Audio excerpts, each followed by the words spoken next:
welcome to the Bits and Beyond, your gateway to the captivating stories and experience of remarkable individuals who share a common bond, their alma mater, Bits Pilani. I'm Arshita, your host, and in today's episode, we're privileged to have Mr. Amit Marathe, a distinguished Bits Pilani alumnus.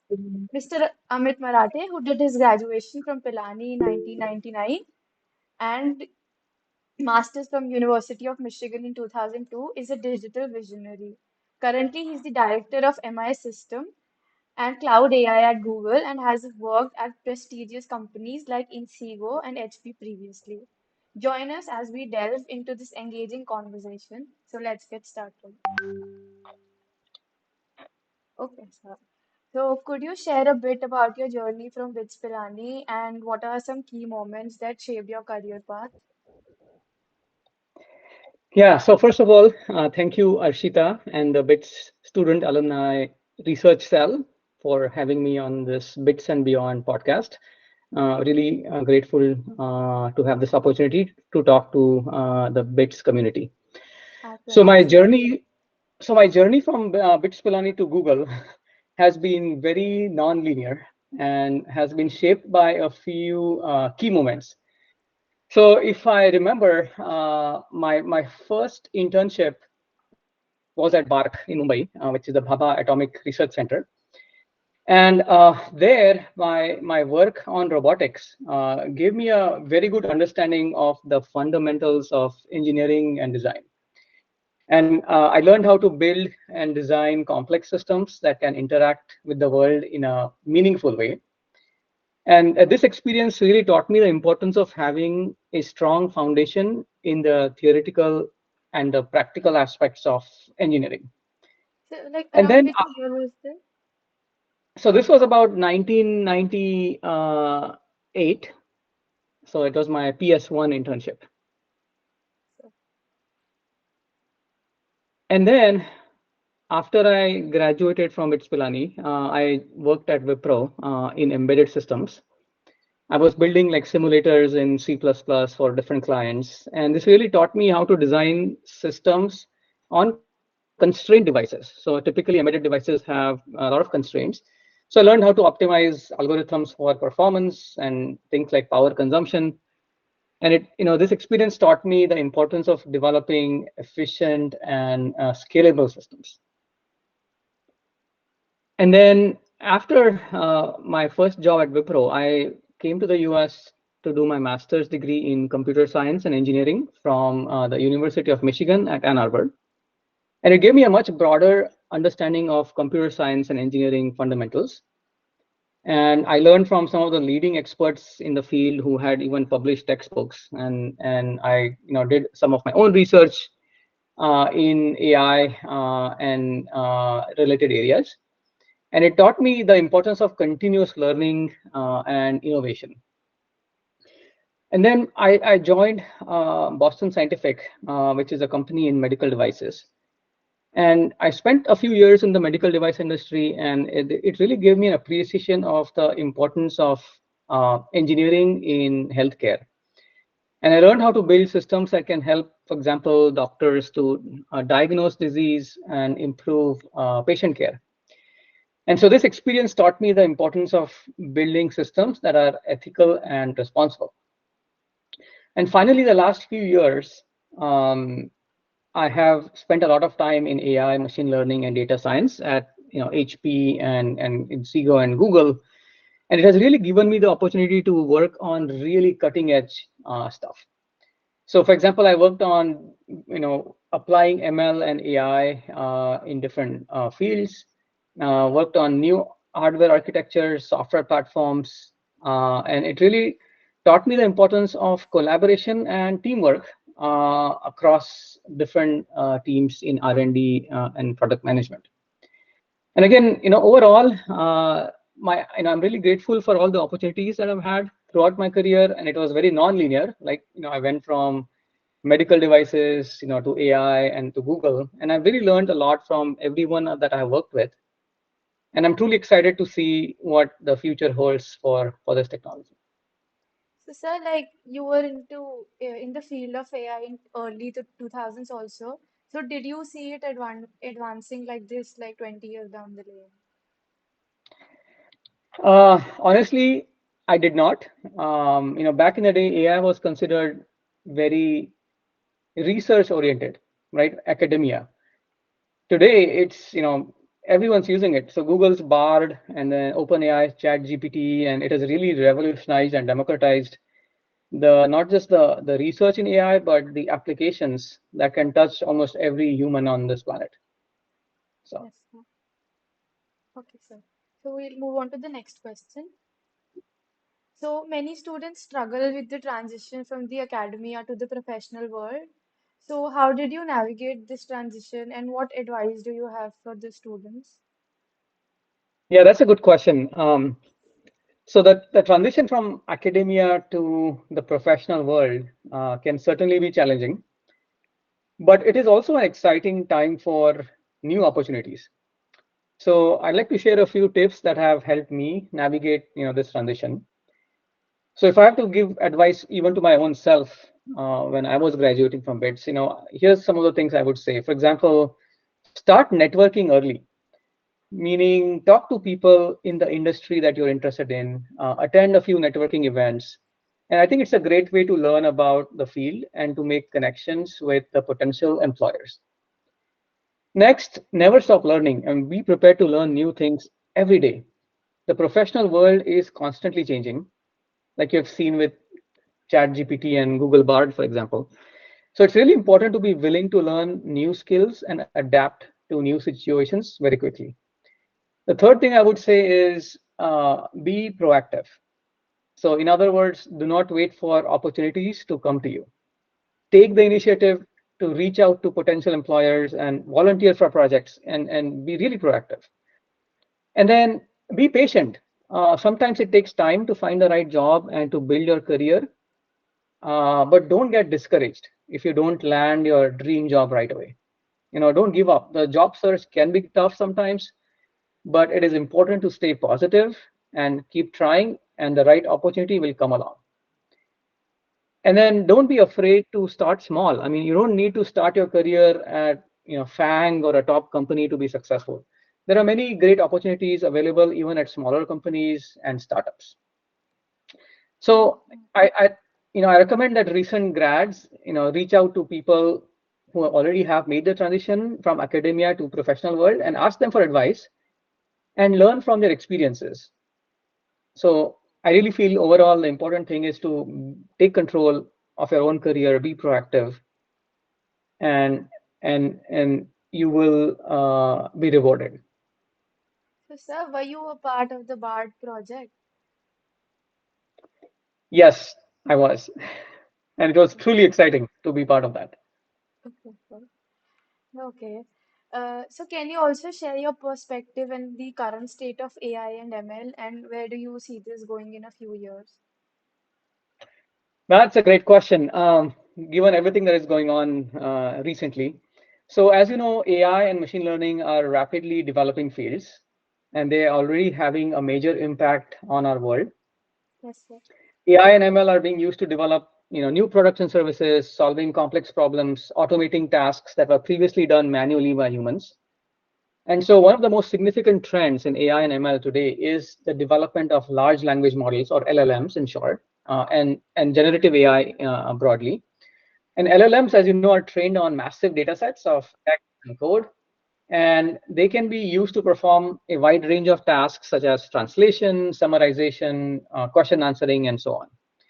And in my mind, AI and ML are being used to build personalized medicine, for example. Yeah. And AI ML algorithms can be used to analyze like patients' genetic data to identify mutations that may be causing a disease. And then you can use this information to develop a personalized treatment plan that is tailored for a patient's individual need. Another promising application of AI and ML in medicine is, I believe, potentially development of personalized doctors. So think of personalized doctors as like virtual assistants that use AI and ML to provide patients with personalized healthcare advice. So, answering patients' questions, tracking their symptoms, recommending treatment plans, even before you visit a physical doctor. So LLMs are playing an important role in development of personalized medicine and doctors. And for example, Google has this MedPalm, which is used to analyze large amounts of medical literature and patient data to identify patterns and trends that may be useful for developing these new treatment and diagnostic tools that I talked about. I also see in the next few years, AI and ML will continue to develop rapidly and have a greater impact on our world. I expect the LLMs to become even more powerful and versatile. And truly, I'm very optimistic about the future of AI and ML. And I believe that this has the potential to make the world a better place. And I'm really excited to see what the future holds for this. So like it's a very common question, but do you also believe that it takes away jobs and the controversy around it?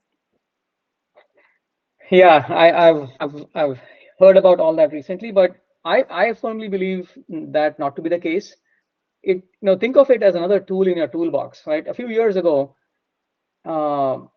as we switched from desktop to mobile, people thought what's going to happen with all the desktop, server side development. But in a sense, it has just grown the pie, right? It has grown bigger. It has created even more opportunities, and it has allowed people to be more productive, to get more stuff done. So I truly feel this is going to be another tool in our toolbox that will help us, get things done more faster. I mean, faster and in a more productive way. Yes, sir. So is there some specific AI application that like really amazed you? That's a good question. So one of the most ingenious applications of AI that I've seen in recent times is the AI-powered music generation. So over the years, I've been really fascinated by music, and I used to tinker around with MIDI files back in the day before all this AI stuff started. And I'm really amazed at how AI can be used to generate new music that is sounding very original and creative. So one example is that I find ingenious is the use of AI to generate music based on text descriptions. So basically, you just prompt the AI and tell it what kind of music you want, what instruments you want, and then it's going to generate that for you. And I think it's a huge breakthrough for music creation, and it has the potential to democratize the music production and make it accessible for everybody. So I recently did an internal lunch and learn or a tech talk in Google on the history of text to audio and text to music. And honestly, this whole topic can be its own podcast at some point. But Yes. but overall, I really think AI-powered music generation or even AI-powered video generation is one of the most exciting and innovative applications of AI that I have seen so far personally. And I'm really excited to see how this unfolds and develops in the future in terms of revolutionizing the way that music and video is created and consumed. So I would go back to the healthcare and AI thing. So I have a question related to that. So at least in India, the state of usage of technology in the field of medicine, hospitals in specific feels very outdated. So how far do you see this concept of personalized doctors to be eliminated? Yeah, so I think while the hospital infrastructure will definitely catch up, I think if you look, everyone nowadays has mobile phones, and if this technology can be made available either through mobile apps or through the mobile platforms, I think it has the potential to augment. So it won't replace, but it'll augment so that the patients will come with more information and will in turn help doctors diagnose things faster. So think of it being a very complementary technology to make our system even more productive. So I think overall it will be beneficial. So while the hospital infrastructure will improve for sure, the AI technology will definitely augment to make this even more productive. Okay, thank you. Uh, so how does travel inspire you as a data scientist? And could you also like tell us more about your project around the world in 80 data sets? Yeah, so that's a good question. So travel is a passion for me. It inspires me in many ways. First of all, travel exposes me to new cultures, completely new perspectives. And this really helps me to think more broadly about the world and to see problems from many different angles. And secondly, travel gives me the opportunity to collect data from different parts of the world. And this data can be used to train and evaluate ML models to gain new insights into the world. And really, travel helps me to appreciate the diversity of the whole human experience. And it motivates me to use my skills to solve problems that affect people all over the world. So, for example, I've traveled to about 39 countries now, Oh, across wow. 5 continents, over 150 cities. And it has really given me a unique perspective on the world, and it has inspired me to work on data science projects that help people all over the world. So I'm glad you brought up my project around the world in 80 data sets. I started this when I was at HP. Mm. It was aspirational. My aspiration was to collect 80 data sets across the world. I worked on this project for a couple years. The project is not as active right now as I would like it to be, just because how busy I've been. But I'm really proud of the work I did, and I hope it has inspired at least some data scientists to explore the world in a different way and to use their skills to make a positive impact. I read two articles, the Dubai one and the New York one that you published. Yes, sir. Yep, yep. I was starting to blog, but I do hope to return back to this at some point when I start get some time. Yes, sir, sure. So how did you, so there was this very unique point that you mentioned that you were going to choose Goa Medical College and you were confused between the two. So how different do you think the paths would have been if chosen otherwise? That's a good question. So I chose computer science at BITS Pilani over Goa Medical College, fundamentally because I had a passion for computers and technology. For example, I love playing chess. So this is like text-based chess interface. There was no GUI; it's all command line on an Intel 386 with MS-DOS. It was a PC that my dad's office had. I think it was the only PC in the whole office back then in the 90s. And so I really enjoyed learning more about it, playing chess, asking a lot of questions, how does this work and all. And so at that time, I knew that computer science was a growing field with a lot of opportunities. And I feel that my life would have been very different if I had chosen Goa Medical College. I would have become a doctor. I would have spent my days treating patients. And I'm sure I would have enjoyed doing that, but I'm really glad I chose computer science. Um, One specific experience I can recall is I was doing a frog dissection in biology in high school, and the frog wasn't chloroformed properly, right? So the frog jumped on me, and I was really terrified.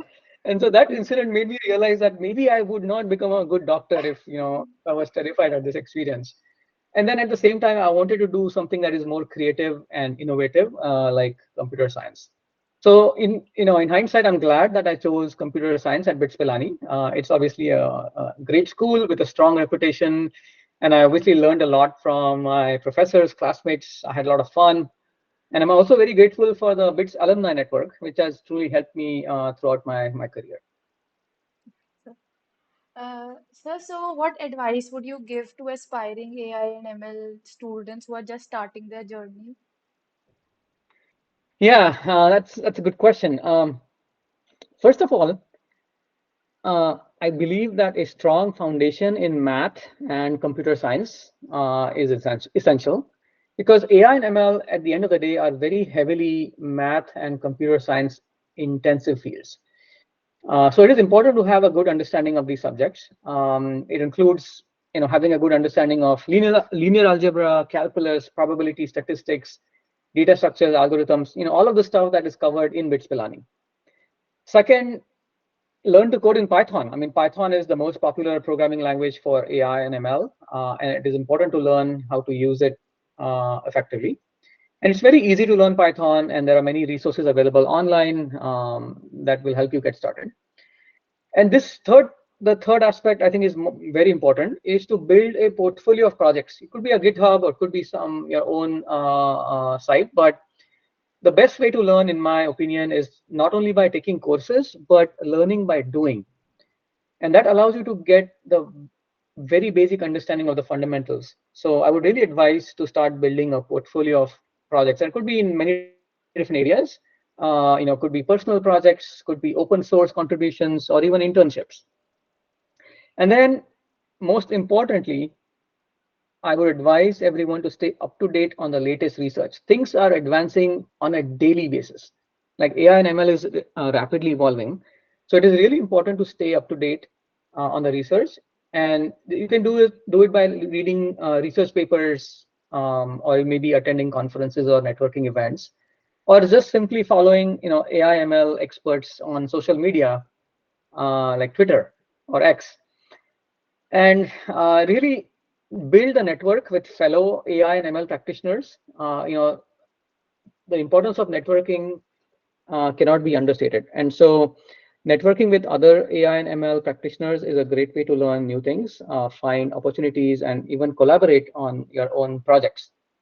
So there are many online communities or in-person events that you can go to and stay involved, to really broaden your understanding of AI and ML. Yeah. Okay.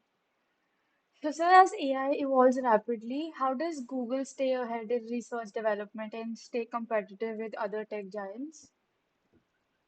Yeah, that's a really good question. I think being in Google for almost a year and a half now, Google does invest a lot in R&D, and it allows Google to attract and retain the top talent in the field. And this allows us to fund some very exciting cutting edge projects. And this investment is essential for staying ahead of the curve in AI research.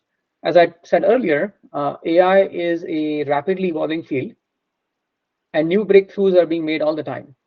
So by investing heavily in R&D, Google is able to ensure that we stay at the forefront of AI research and development. Secondly, Google has a tremendous culture of innovation. So we encourage employees to take risks and experiment with new ideas. And this culture has led to the development of some of Google's most successful products and services. And innovation is essential for staying ahead of the competition in the tech industry. As I said, the tech landscape is changing constantly, and new companies and startups emerge all the time.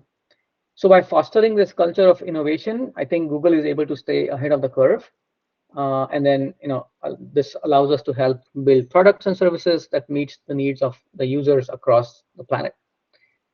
And finally, I think Google's commitment to open source and open collaboration also helps. So Google shares our research findings with the public. As you have seen, a lot of papers come out of Google, especially Attention is All You Need paper from Google, which really kickstarted this whole revolution in large language models.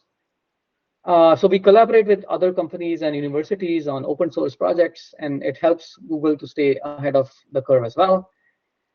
So I think overall, Google's ability to attract and retain top talent, our commitment to R&D, innovation, and open collaboration, I think really helps Google to stay on top. Yes, sir. So we had a conversation with another alumni regarding AI, and they said that the next immense use of ML would be in the field of numbers, like numbers and digit, since in the end, since everything in the end has its core in number. So what is your opinion on this? So can you elaborate more on the question? So like the AI has taken over, there has been work with images, audio, and then text generation. So the next thing that it would take over would be numbers and digits. So, the way I look at this is, at the end of the day, AI, ML, and all this advances in generative AI is ultimately you're taking domains that were previously very hard to encode, right? Today, for example, I can take a word and convert it into a vector. I can take a sentence, convert it into an embedding or a large vector. I can take a paragraph and create its own mathematical representation. So I think at the end of the day, what we are seeing is with the powerful computers and processing power and large language models, we are able to uh, really focus on the mathematical representation, which is ultimately numbers and digits, right? So in that sense, as long as we are able to take complex problems and convert them to mathematical numerical representations, that's where you're going to see a lot more innovation happening in that space. Yes. So you visited like several Google offices and have posted about your trips on LinkedIn. So which is your personal favorite and why? That's a good question. So I've been fortunate enough to have visited many Google offices around the world, including in the US, Europe, and India. So some Google campuses in the Bay Area are like museums where you feel like you want to do your best work. And then of course the food at most of the Google offices is amazing. And the best food I've had is at the Google office at the Bandra Kurla complex in Mumbai. And having said that, if I have to choose one office, my personal favorite is the Google DeepMind office in London. And there are a few reasons why I love the DeepMind office. First of all, it is home to some of the brightest and smartest people in the field of AI that we have ever known. And so I've had the pleasure of meeting and talking to many of the Googlers there, and they're really incredibly passionate about their work. And second, the location of the office is really amazing. It is located near King's Cross in London, which is close to many, restaurants and shops and attractions. It's accessible very easily through public transportation, which is a big plus. And finally, the office itself, if anyone gets a chance to visit, is really impressive. It's modern and very spacious. They have the spiral staircase that resembles the DNA spiral. And there are many different types of workspaces available, so employees can find the perfect place to focus on their work. There are many social spaces like cafes and micro kitchens, where employees can relax and connect with other colleagues. You can play a game of chess while you are thinking about a complex problem. Overall, I really like the ambience and the feel. And I feel that Google DeepMind office in London is a great place to work and learn. And I'm always excited whenever I can to visit the Google DeepMind office in London. And I'm really grateful for the opportunity that I get to collaborate with really smart and talented Googlers there. Okay, sir. So we'll head on to the last question. So on Bitchian's Day, you posted a photo of yourself and in your hostel room stating that it was Wi-Fi free, device free, but full of Chamanbraj bottles. And you said that the social media was all in person. So how did you socialize and spend time with your friends during your time at Bits? And how connected are you with other Bitchians today? Yeah, that's a that's an interesting question. So yeah, so my hostel room, the photo that I posted at Bits Pilani was my sanctuary, right? So that was a place where I could just be myself, and then spend time with my wingies. We did not need Wi-Fi or devices to have a good time. We just needed each other, I guess. So we used to have these impromptu music nights where we would gather in someone's room and we would play music until the early hours of the morning sometimes. So I remember we used to invert the buckets and make them our drums, and then we would, play music. We play dumb charades, and sometimes we would sing along loudly, and it would just annoy the hostel warden, and he would come and give us a warning. But it was all fun. We also had these late night Maggie sessions at ANC, the all night canteen. I don't know if it's still there. And so, regardless of how cold it was, we would go sit outside in the middle of the night eating Maggie and talking about everything under the moon. And since we did not have access to computers all the time, like we had this thing called IPC where we would get 1 hour a day or something like that, or in a very limited time. So many times I would write code in C on paper. I don't know if anybody does that today, but it was a really great way to plan and think and design the code and functions and catch any errors before we started typing, because remember, we didn't have a lot of time to debug in the limited time we had. So I think that really taught us how to learn programming from the first principles. And then I was a member of the chess club at Bits Pilani, so I really loved playing chess with my friends. So we would often challenge each other's impromptu chess games in hostel rooms, for example.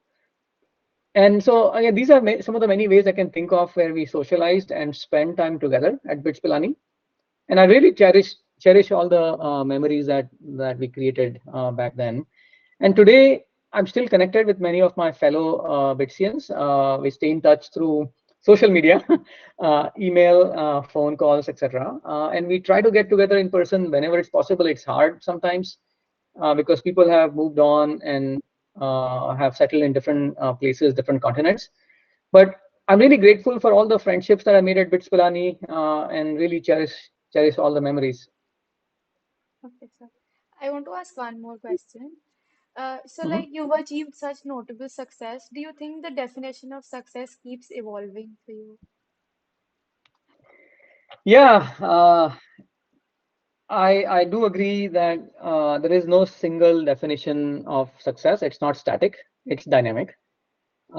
Success is different for different people. So when you are in bits, you think of okay, my GPA, and you think of your academics or scores on tests as success. Then when you start working, you think of success as working at the best companies. You think of success in terms of promotions, and over time, as you grow older and you get more experience, the definition of success keeps evolving. So it's not really a static view that anyone should have. You should really look at success in terms of how it is helping you become a better person and how it's helping the people around you and people in the world. And really, I think, broaden your mindset and broaden your definition of what success is. It's no longer an individual success at that point.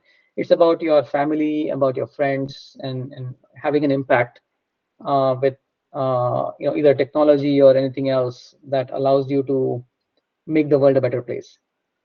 Yes, sir. Okay, sir. I mean, I think that's it. So, it was a great conversation. I had so much learning and such a great time talking to you. Yeah, thank you again so much, Arshita, and the BITS Pilani Student Alumni Relations Cell for having me on this podcast. I truly enjoyed the questions. They were insightful, and it was great to talk to you. Thank you, sir. Thank you for making out time and speaking to us. And would love to have you on campus one day. For sure, I would love to have the opportunity to visit, one of the campuses again, either the BITS Pilani campus or even the BITS campus in Goa, where I'm from. So I usually go to Goa once a year. So perhaps I'll get a chance to visit the one of these campuses soon. Sure, sir. Okay. All Thank you right. so much, sir. Thank you so much.